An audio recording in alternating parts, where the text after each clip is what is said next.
ومولانا محمد مبارک وصلی وسلم علیہ الصلاۃ والسلام علیک یا سیدی یا رسول اللہ وعلی آلک واصحابک یا سیدی یا حبیب اللہ۔ مجھ سے پہلے جناب صاحبزادہ حسین احمد صاحب بتا رہے تھے تو مجھے اس دوران ایک واقعہ یاد آیا۔ میں کمر کے سلسلے میں ایک ڈاکٹر کے پاس گیا تھا۔ آپ سب کو پتہ ہو میرے کمر کا مسئلہ چل رہا تھا، 2 آپریٹ میری ہوئی۔ ایک ڈاکٹر صاحب ہے کراچی میں، ڈاکٹر ایس اے صدیقی صاحب۔ جب میں وہاں گیا تو ڈاکٹر صاحب نے میرے ساتھ 4-5 ساتھی جیسے بالعموم پیر صاحبان کے ساتھ ہوتے ہیں، 3-4 ساتھی میرے ساتھ گئے۔ ڈاکٹر صاحب نے مجھے کہا آپ آئیں چیئر پہ آ جائیں، آپ کو میں چیک کر لیتا ہوں۔ تو جیسے میں اٹھنے لگا، ایک ساتھی نے میرا عمامہ اٹھایا، ایک نے میری جوتے اتروائے، ایک نے میرا چادر پکڑ لیا۔ ڈاکٹر صاحب نے کہا بیٹھ جاؤ پیر صاحب۔ کہنے لگے آپ کو بیمار کرنے والے یہی مریدین ہیں۔ کہا اللہ کے بندو تھوڑا سا پیر صاحب کو چھوڑ دیں، تھوڑا سا اپنے یہ ہاتھ اٹھائیں گے عمامہ اتارنے کے لیے تو ہاتھ کی ایکسرسائز ہو جائے گی، تھوڑا سا اپنی جوتوں کے لیے جھک جائیں گے تو جوتے اس کی ایکسرسائز ہو جائے گی۔ تو کہنے لگے میں بھی ایک صاحب کا مرید ہوں، سیالکوٹ سے ہے میرا مرشد، اب میں بھی ان کا مرید، جیسے عام طور پہ مرید ہوتے ہیں۔ کہتے ہیں ہمارے پیر صاحب کو تکلیف تھی معذرت کے ساتھ، پیر صاحب کو تکلیف تھی ہوا خارج کرنے کی تکلیف تھی، ان کو معدے کا مسئلہ تھا، لیکن جب وہ ہوا خارج کرتے تو وہ ہوا اس کی بہت بدبودار ہوتی تھی۔ کہا جتنے مریدین سامنے بیٹھے ہوتے تھے جب پیر صاحب ہوا خارج کر دیتے مرید کہتے سبحان اللہ کستوری کی خوشبو آئی ہے بڑی۔ پیر صاحب کہتے ہوتے تھے کہ یہ بڑی اچھی بات ہو گئی، پیر صاحب اور اضافہ فرما دیتے اس میں۔ اب میں کافی عرصے تک اس کو دیکھتا رہا۔ میں نے ایک دن ان کو کہا پیر صاحب معذرت کے ساتھ قسم اٹھا کے میں کہتا ہوں یہ کستوری کی خوشبو نہیں ہے، یہ بہت بدبودار ہے، آپ جائیں علاج کریں، کہیں کسی ڈاکٹر حکیم سے علاج کریں تو پھر ٹھیک ہو جائیں گے۔ اب میں پیر صاحب کو لے کے گیا ڈاکٹر صاحب کے پاس، علاج کروایا، کہا پیر صاحب بالکل ٹھیک ہے۔ کہنے کا مقصد یہ تھا کہ ہم جو ہے نا وہ ماند پڑ گئے ہیں، تو ہم بھی آپ لوگوں کی وجہ سے ماند پڑ گئے ہیں نا۔ آپ کہتے ہیں پیر صاحب السلام علیکم، ہاتھ ملایا، نذرانہ دیا، تحفہ دیا۔ حسین احمد صاحب بتا رہے تھے کوئی طالب نہیں مل رہا نا، اگر طالب مل جائے تو اللہ کی فضل و کرم سے حضور مبارک صاحب علیہ الرحمہ کا تربیت یافتہ اتنے ہزاروں ہیں الحمدللہ۔ ایک آپ سب کے لیے شہزاد مجیدی صاحب بھی کافی ہے اگر آپ لوگ لینے والے ہو۔ بہرحال ہم نے شروع کیا ہے کہ ہم انشاءاللہ العزیز ماہانہ محفل میں صرف خلفائے کرام کو یہ سکھائیں گے کہ ہم یہ کیا کر رہے ہیں جو بیٹھے ہوئے ہیں۔ حسین احمد صاحب بتا رہے تھے کہ اگر جماعت کے لیے میرا ایک سالک ہے گمبٹ میں، ماشاءاللہ داڑھی مبارک پہ انہوں نے بہت اچھی طریقے سے وہ خضاب بھی لگایا ہوا ہے، مہندی لگائی ہوئی ہے، اچھی سفید لباس والا ہے۔ وہ خود مجھے کہہ رہے تھے کہ ایک دن میں موٹر سائیکل پہ جا رہا تھا، رستے میں کچھ لوگ کھڑے تھے، انہوں نے مجھے روکا، کہا ہمارے ہاں میت ہوئی ہے، آپ کو معلوم ہے سندھ میں کوئی تعلیم کا کوئی نظام نہیں ہے، خاص کر دینی تعلیم کا، تو انہوں نے کہا ہمارے ہاں میت ہوئی ہے، جنازہ پڑھائیں آپ۔ میں نے اس سے کہا اچھا، اب مجھے تو نمازی جنازہ آتا ہی نہیں تھا، میں کیا پڑھاتا ان کو؟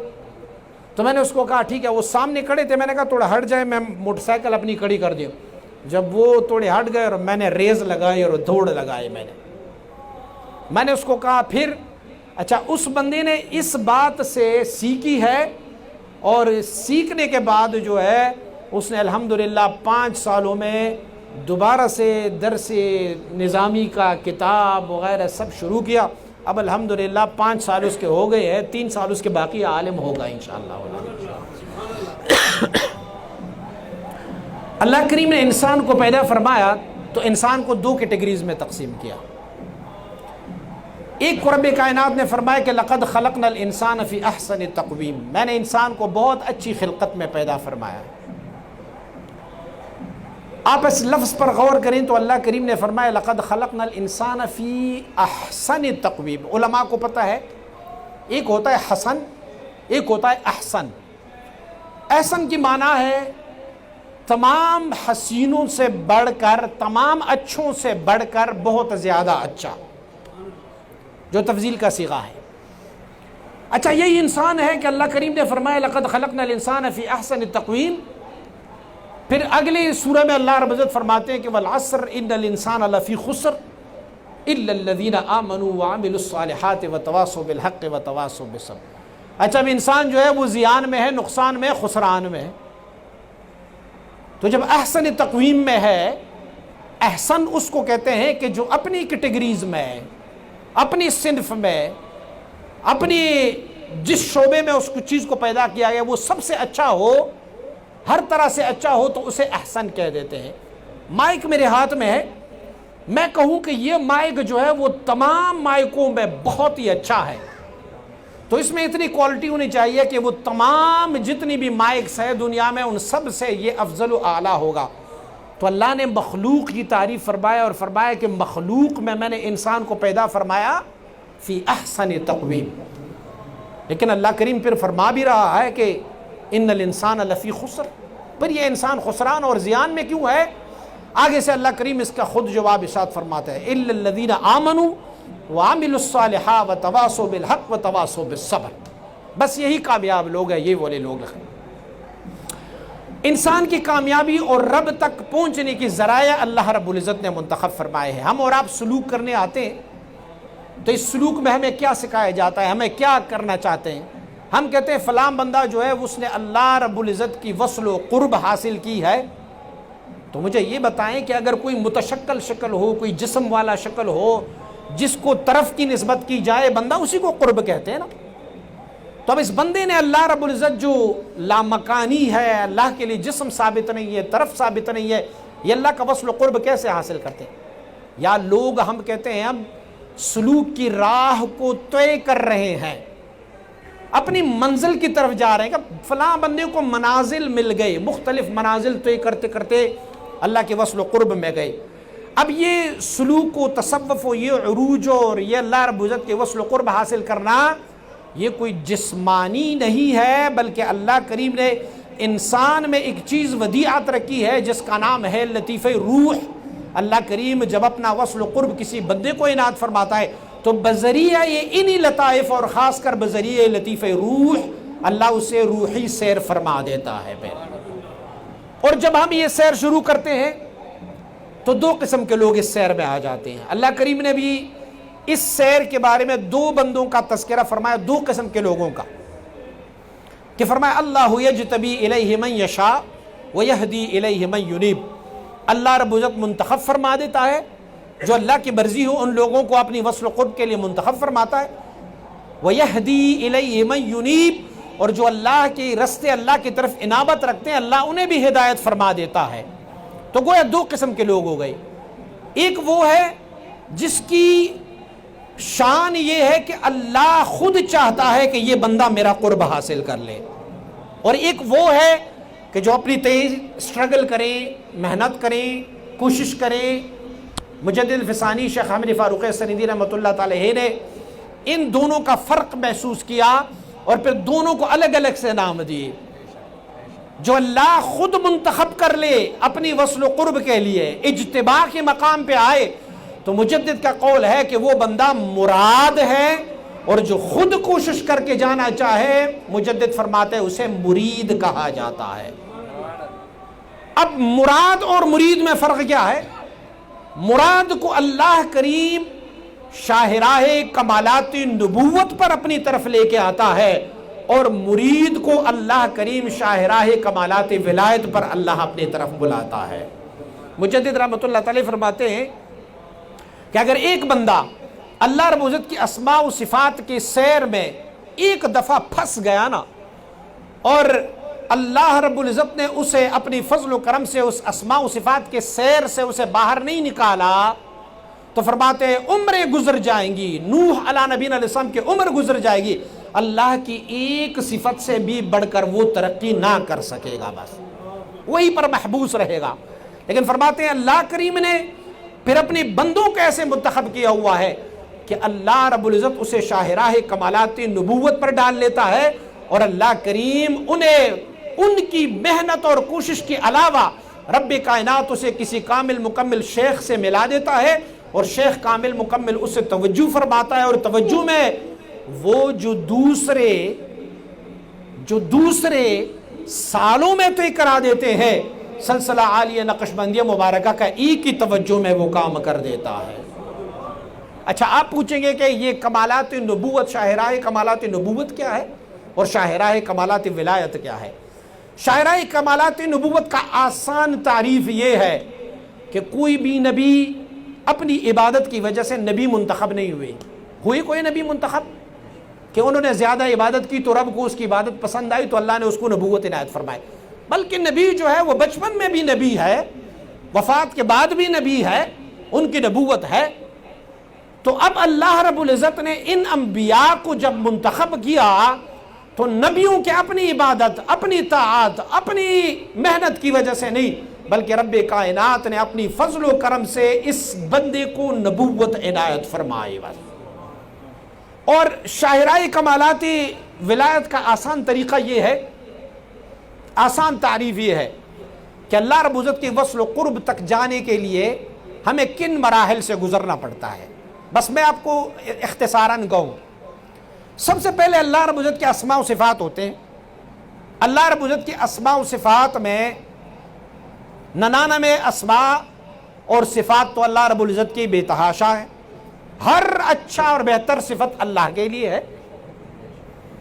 اب ہم یہ اسماء و صفات کی طرف رجوع کر لیں تو اللہ رب العزت کی جو اسماء و صفات ہے، اس اسماء و صفات کے آگے ظلال ہے۔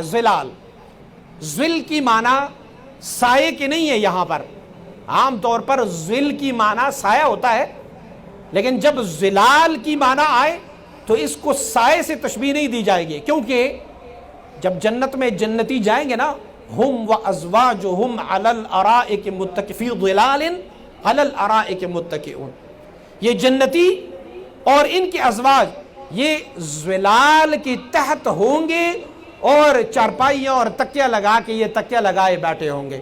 یہاں پر ظل سے مراد سایہ نہیں ہے، کیونکہ جنت میں لا یرون فیہا شمسا ولا زمہریرا ہے۔ تو اللہ رب العزت کے اسماء و صفات، میں شاہراہ کمالات ولایت کی بات کر رہا ہوں۔ جب آپ جانا چاہیں گے تو کیا ہوگا؟ پہلے آپ کو ظلال سے گزارا جائے گا۔ ظل کی معنی ہے پرتو، چمک، کسی چیز کی چمک۔ یوں سمجھ لیجئے گا، دن کو آپ سورج کے سامنے ایک آئینے کو رکھیں اور آئینے میں جو سورج کی شکل دکھائی دیتی ہے، یہ شکل جو ہے یہ ظل ہے اور اصل وہ ہے جو آسمانوں میں چمک رہا ہے، ٹھیک ہے؟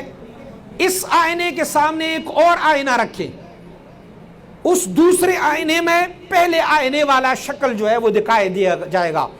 دوسرے آئینے میں جو شکل دکھائی دے رہا ہے یہ ظل ہے پہلے آئینے کے لیے، اور پہلا آئینہ ظل ہے آسمان میں چمکنے والے سورج کے لیے، وہ ظل ہے۔ اچھا، یہ معلوم نہیں ہے کہ جو سالک میرے پاس آ رہا ہے وہ ظلال کے کون سی بھی مرتبے میں ہے۔ آسانی سے سمجھائی دیتا ہوں۔ سورج کی شعاع اس آئینے میں ہے، اس آئینے کے آگے ایک اور آئینہ ہے، اس آئینے کے آگے ایک اور، اس کے آگے ایک اور، اس کے آگے ایک اور، اس کے آگے ایک اور، اس کے آگے ایک اور، آگے اور 100واں آئینہ ہے، 900واں آئینہ ہے، 1000واں آئینہ ہے۔ جو بندہ پہلے کسی شیخ کامل مکمل کی طرف آتا ہے اور اللہ رب العزت کی وصل قرب کے لیے جانا چاہتے ہیں، اب یہ معلوم نہیں کہ وہ کون سے ظلال کے کون سے مرتبے میں ہے، ظل کی کون سے مرتبے میں ہے وہ، تو جب وہ اللہ کا وہ بندہ آتا ہے کسی اللہ کے بندے کے پاس اور وہ ان کو توجہ کرتے ہیں تو سب سے پہلے اس کو 99ویں ظلال والے آئینے سے، اس 99ویں والے حصے ظلال سے اسے اٹھا کے لاتا ہے 98 اور 97 اور 96 اور 95 اور 94 اور کرتے کراتے دوسرے آئینے تک لے کے آ جاتا ہے۔ اب دوسرے آئینے سے اسے پہلے والے آئینے تک لے کے آتا ہے، اب پہلے والے آئینے کے بعد اسے اصل سورج سے ملاقی کر دیتا ہے۔ اچھا، اب یہ ڈیپینڈ کرتا ہے شیخ پر بھی اور مرید پر بھی۔ مرید میں سٹیمنا اتنا ہے، قوت اور طاقت اتنی ہے کہ وہ بیک وقت ان سارے آئینوں کو کراس کر سکتا ہے، سو ان کے لیے آسان ہے۔ شیخ میں اتنا کمال ہے کہ وہ 1000ویں آئینے میں کھڑا ہوا بندہ، ظلال میں 1000ویں درجے پر کھڑا ہوا بندہ اسے ایک توجہ کرے تو ایک توجہ سے 999 آئینے تو ایک کرائے، یہ شیخ پہ ڈیپینڈ کرتا ہے۔ لیکن ہمارا کیا کام ہے مرید کا؟ مرید ان کے سامنے رہے۔ پھر انشاءاللہ آپ کو میں بتا بھی دوں گا کہ مرید نے کیسے ان کے سامنے رہنا ہے۔ آج تو مختصراً ہم نے آغاز کیا ہے۔ آپ آ گئے ہیں، زلال کو طے کرائے، آپ نے سارے زلال کو آپ نے طے کرائے، پتہ نہیں کون سے حصے میں تھے آپ، لیکن سارے زلال طے کرائے۔ اب بھی خوش مت ہونا، کیونکہ ابھی تو تجھے اسماء و صفات میں ہی سیر کرانا ہے۔ جن ساتھیوں کو چشتیہ شریف کے اسباق ملے ہیں نا، ہم ان کو کہتے ہیں کہ جب آپ کلمہ ہو کا تصور کرتے ہیں اور کلمہ ہو کا ذکر کرتے ہیں تو ہم انہیں کہتے ہیں کہ منارہ بلا کیف تصور کرے جو لا تعین تک ہو، اور منارے کے باہر سے اپنی روح کو آپ عروج دیتے جائیں، اور یہاں پر آپ اسماء و صفات کی تفصیل سے فیض لیں۔ تو اب اسماء و صفات کے جو ہے وہ 3 مرتبے ہوتے ہیں، ایک ہوتا ہے تفصیل، ایک ہوتا ہے بین الاجمال والتفصیل، اور ایک ہوتا ہے اجمال۔ تفصیل کے معنی میں آپ کو بتاؤں، جب آپ اسماء و صفات میں چلے جاتے ہیں، آپ پہلی دفعہ جب لاہور آ جاتے ہیں تو لاہور میں آپ کیا کرتے ہیں؟ آپ نے کبھی لاہور دیکھا نہیں، تو آپ لاہور کے پوری لاہور کو گھوم پھر جاتے ہو۔ آپ لکشمی چوک بھی جاتے ہو، آپ دروغے والی بھی جاتے ہو، آپ داتا دربار بھی جاتے ہو، آپ بارہ دری میں بھی جاتا ہو، آپ حضرات مشائخ کی مزارات پر بھی حاضری دیتے ہو، آپ اندرونی شہر کو بھی، آپ نے کہا لاہور کے اتنے دروازے، وہ سارے دروازے، گلی کوچیاں سب آپ چیک کرتے ہو۔ اب اس سیر کو جو آپ لاہور میں آئے ہو، اس سیر کو کیا کہتے ہیں؟ تفصیلی سیر کہتے ہیں۔ آپ میں سے بہت سارے لوگوں کے جو شمالی علاقہ جات میں جاتے ہیں تو وہ کوئی جگہ چھوڑنے کی کوئی کوشش نہیں کرتا، وہ کہے میں ہر جگہ پہنچ جاؤں، تاکہ یہ تو پتہ چلے نا کہ میں شمالی علاقہ جات میں آیا ہوں تو کیسے آیا ہوں۔ بندہ جب پہلی دفعہ اللہ رب العزت کے اسماء و صفات میں چلا جاتا ہے تو ان کو ہر اسم میں تفصیلی سیر کرایا جاتا ہے۔ اب آپ سوچیں، 99 اسماء و صفات ہے، میں اللہ کی ایک اسم الرزاق، الرزاق کی آپ تعریف سنیں گے نا، ان کی تفصیل اگر آپ پڑھیں گے، الرزاق بھی مختصر ہے۔ آپ صفت العلم کو اللہ کا العلم العالم یہ صفت اٹھا لیں تو کائنات میں جس کو جو بھی علم ہے، دنیاوی ہے یا اخروی ہے، وہ سارے ماخوذ ہے اللہ رب العزت کے اسم عالم سے ماخوذ ہے۔ تو آپ سوچیں کہ اگر ایک صفت میں ان کا سیر ہو جائے، صفت عالم میں اس کا سیر ہو جائے تو کتنا سیر ہوگا ان کا؟ وہ نا تمام ہونے والا سیر ہوگا۔ پھر میں پھر بتا بھی دیتا ہوں کہ یہ سیر پھر کیسے طے کرایا جاتا ہے۔ اچھا، یہ اب تفصیلی سیر ہو گیا۔ آپ اگلے ٹرپ پر دوبارہ لاہور تشریف لائے ہیں تو اب لاہور میں آپ نے کیا کرنا ہے؟ آپ کہتے ہو میں پچھلے سفر میں جب لاہور آیا تھا تو لاہور تو میں نے پورا کونے خدرے سارے میں نے تلاش کر لیے، اب جب لاہور آیا ہوں تو حضرت داتا گنج بخش رحمۃ اللہ علیہ کے مزار پہ جاؤں گا، حضور مبارک صاحب کے مزار پہ آؤں گا، حضرت طاہر بندگی صاحب کے مزار پہ آؤں گا، تبرکات کے لیے بادشاہی مسجد چلا جاؤں گا۔ یعنی یہ کیا ہوگا؟ یہ بین الاجمال والتفسیر سیر ہو گیا، نہ زیادہ مختصر سیر ہو گیا اور نہ زیادہ تفصیلی سیر۔ تفصیلی سیر تو پہلے ہو گیا تھا، جب سالک دوسرے مرتبہ اللہ رب العزت کے اسماء و صفات میں عروج کر لیتا ہے تو اب پہلے تو اس کو تفصیلی سیر کرایا گیا ہے نا، تو اب کیا ہوگا؟ اب وہ چیدہ اللہ رب العزت کے اسماء و صفات کا سیر کرے گا۔ کون سی چیدہ کا؟ جو ہماری 6 اولو العزم انبیاء ہے اور ان کا مبدأ فیض جن اسماء و صفات میں سے انہی اسماء و صفات میں یہ سیر کرتا جائے گا۔ مثلا ہمارے اور آپ کے آقا صلی اللہ علیہ وسلم کا مبدأ فیض جو ہے وہ صفت العلم ہے، سیدنا آدم علیہ نبینا علیہ السلام کا مبدأ فیض جو ہے وہ صفت تخلیق ہے، سیدنا عیسیٰ علیہ نبینا علیہ السلام کا صفت الحیات ہے، موسیٰ علیہ نبینا علیہ السلام کا صفت الکلام ہے۔ تو یہ چیدہ کا سیر کر کے جاتا ہے۔ آپ تیسرے مرتبہ لاہور شہر آ جائیں تو اب آپ نے کہاں جانا ہے؟ آپ نے اپنی مقصد والی جگہ پر جانا ہے۔ مقصد والی جگہ آپ کا یا داتا دربار ہوگا، یا آپ کا اپنا پیر و مرشد کا گھر ہوگا، یا حضرت مبارک صاحب ہوگا، یا جو سیر سپاٹے والے ہوں گے وہ کہیں گے ہم فورٹریس سے جب جانا چاہتے ہیں وہ ادھر چلے جائیں گے۔ اب یہ جو ہے اجمالی سیر ہے۔ تو اگر سالک کو شاہراہ کمالاتی ولایت پر ڈالا گیا تو پہلے ان کو زلال، اور زلال کے بعد ان کو یہ سیر کرایا جائے گا اسماء و صفات کی۔ ان کو اسماء و صفات میں جب آپ کی سیر اسماء و صفات میں شروع ہو جائے گی تو اب آپ پر اطلاق لاگو ہوتا ہے کہ اللہ کریم نے اب آپ کو ولایت صغریٰ سے حصہ عنایت فرمایا ہے، بس اب ولایت صغریٰ ہے۔ اچھا آپ سوچیں گے مجھے 4 ارشاد خط بھی ملے ہیں، وہ بھی مجھے کسی خلیفہ صاحب سے نہیں، حضرت مبارک صاحب علیہ الرحمہ سے ملے ہیں، لیکن میں نے کبھی سیر تو کیا نہیں ہے، کبھی میں نے دیکھا ہی نہیں ہے۔ اچھا مجدد رحمۃ اللہ تعالی فرماتے ہیں کہ جب ہم اسماء و صفات میں سیر کرتے ہیں، فرماتے بلے سالک کو کبھی کبھار پتہ بھی نہیں چلتا، لیکن بہت سارے سالکین کو پتہ لگ جاتا ہے۔ وہ کیسے پتہ لگ جاتا ہے؟ فرماتے وہ اس اسماء اور اس صفت کی جس پر وہ اس دن سیر کر رہا ہے، ان کی اثرات اس سالک پر ظاہر ہو جاتے ہیں۔ مثلا انہوں نے آج صفت الرزاق میں سیر کرنا ہے تو اس دن ان کا دل بڑا چاہے گا میں سارے لوگوں کو کھانا کھلا دوں، سب کو میں دوں۔ کبھی اگر صفت رؤوف، رحیم، عفو، اس میں ان کا سیر ہوتا رہے گا، وہ کہے گا یار میرے ساتھ جو کچھ جس نے بھی کیا ہے میں نے سب کو معاف کر دیا ہے پھر۔ اور جب ان کی سیر صفت القہار میں ہوگا تو وہ جلال میں ہوگا، صفت جبار میں ہوگا۔ تو کیوں یہ اللہ کے بندے متخلق باخلاق اللہ ہو جاتے ہیں۔ اچھا ایک بندہ کہے مجھ پہ تو کبھی یہ بھی نہیں ہوا، لیکن پھر بھی مجھے مبارک صاحب علیہ الرحمہ نے 4 ارشاد خط دے دیے، یہ کیسے سیر ہوا؟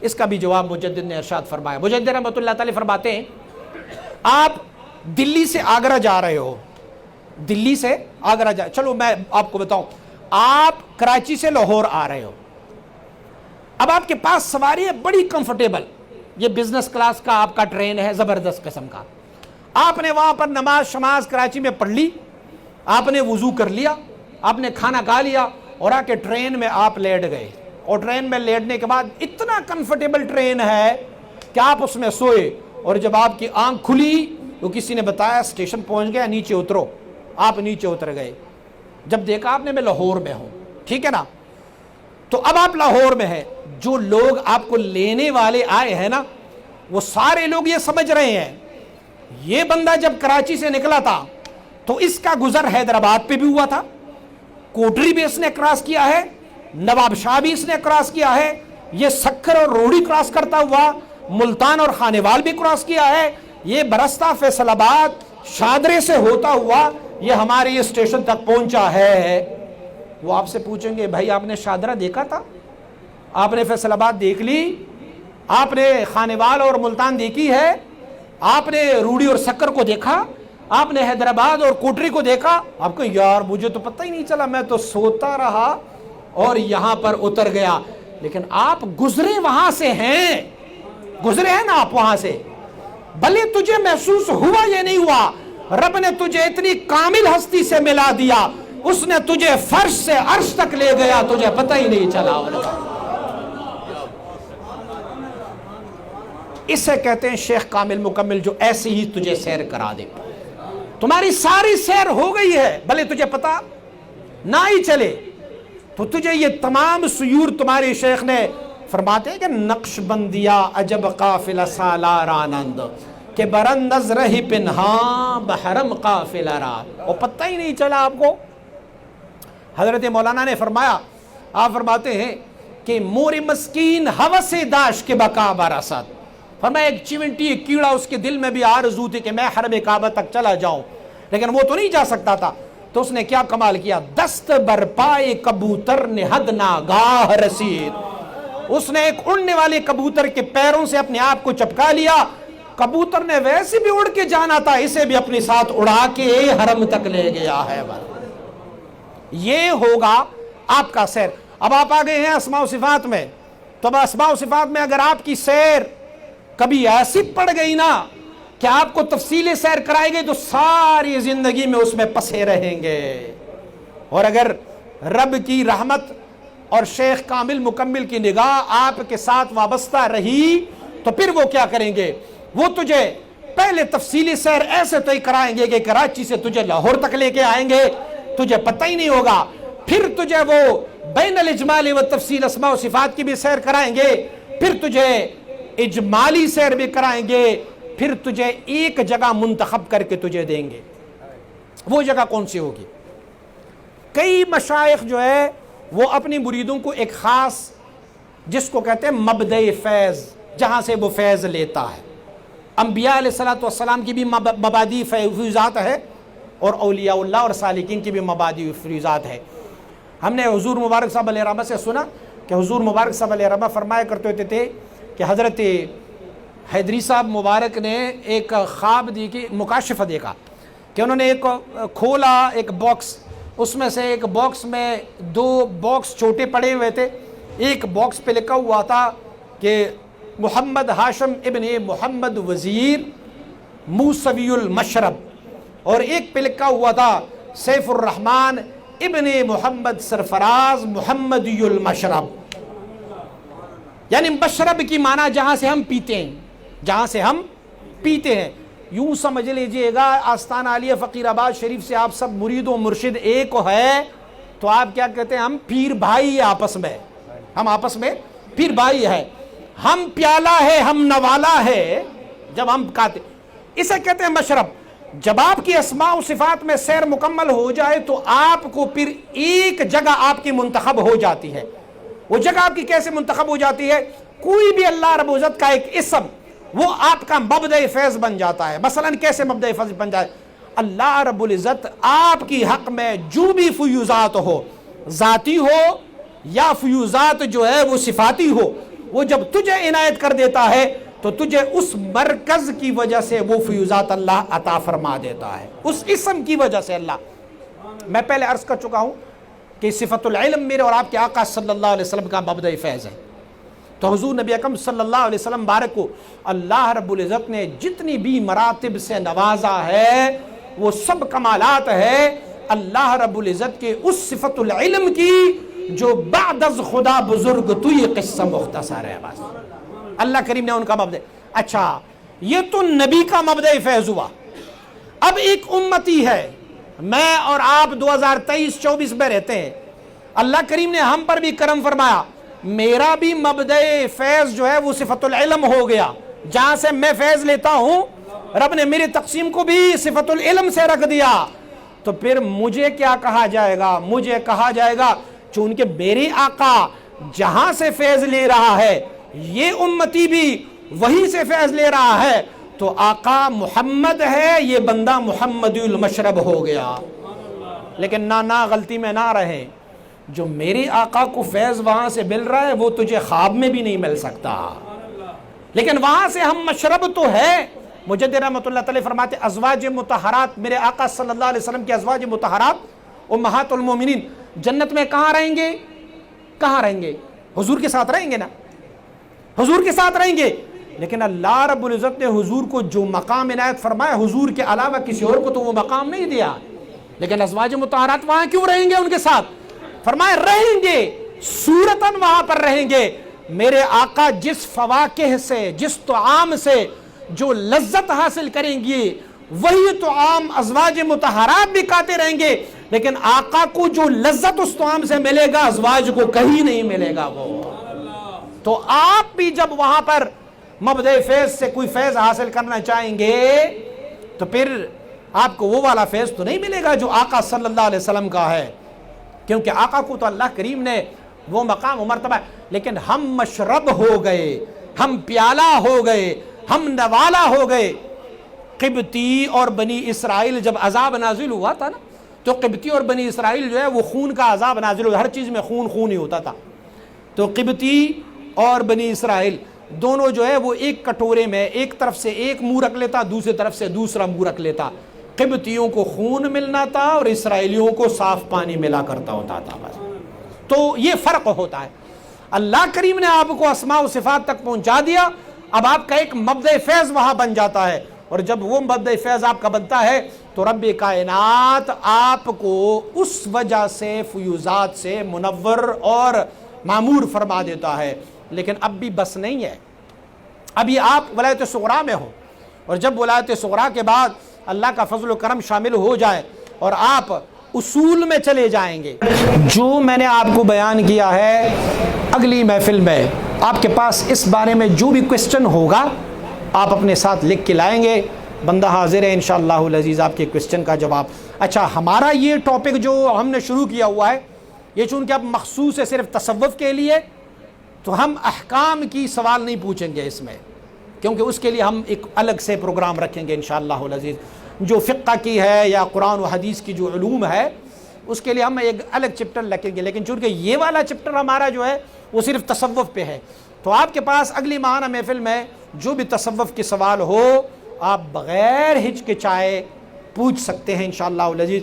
اور اگلے میں انشاءاللہ العزیز ہم تھوڑا سا آگے بھی عروج کرتے جائیں گے، اگر اللہ کریم نے ہمارے ساتھ یہ صحت و تندرستی اور عافیت والا معاملہ فرمایا تو انشاءاللہ العزیز جائیں گے. اللہ کریم ہماری نسبتوں کو قائم و دائم رکھے.